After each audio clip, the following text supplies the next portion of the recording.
Good morning dear students. बच्चों, आज हम लोग चैप्टर नंबर 16 जिसका नाम है वाक्यांश बोधक शब्द, इस पाठ के बारे में अध्ययन करेंगे।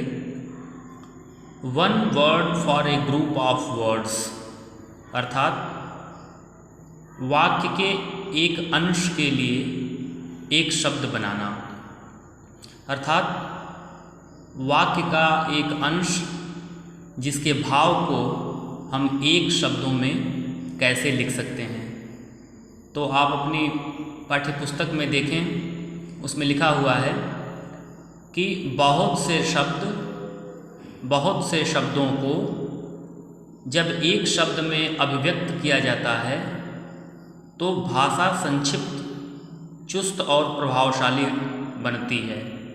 ऐसे शब्दों का ज्ञान होना जरूरी है, जैसे एक दूसरे को मदद करना अर्थात सहयोग, जो अपने देश का नहीं है अर्थात विदेशी, अर्थात जो अपने देश का नहीं है वो विदेशी।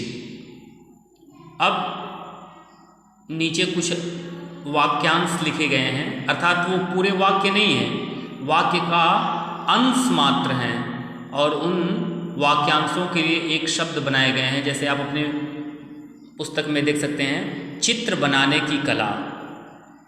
चित्र बनाने की कला को बोलते हैं चित्रकला। जिसे भूख लगी है अर्थात भूखा। चोरी करने वाला अर्थात चोर।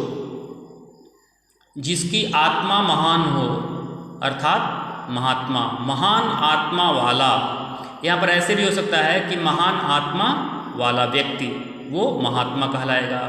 डाका डालने वाला व्यक्ति डाकू कहलाएगा। जो शिक्षा देता हो वो शिक्षक कहलाएगा। जो धोखा देता है वह धोखेबाज कहलाएगा। तो इस प्रकार यहाँ आप देख सकते हैं कि क्रम से कुछ ऐसे वाक्यांश लिखे गए हैं, वाक्य के अंश लिखे गए हैं और उन वाक्यांशों का एक शब्द बनाया गया है। जैसे हम नीचे से चलते हैं, जो घर रसोई के लिए है अर्थात रसोई घर। जो लायक नहीं है अर्थात नालायक।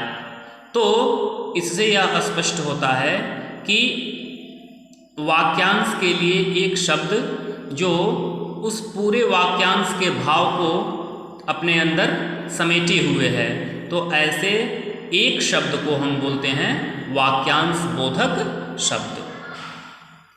तो मैं आशा रखता हूँ कि आप सभी लोग इस वाक्यांश बोधक शब्द नामक पाठ को समझ गए होंगे। और यदि किसी को इस पाठ को समझने में कहीं कोई कठिनाई हो रही हो, कोई भी इसका कॉन्सेप्ट ऐसा हो जो समझ में ना आया हो, तो ऐसे स्टूडेंट्स हमें व्यक्तिगत रूप से अपनी समस्या बता सकते हैं और उनकी समस्या का समाधान कराया जाएगा। Thank you.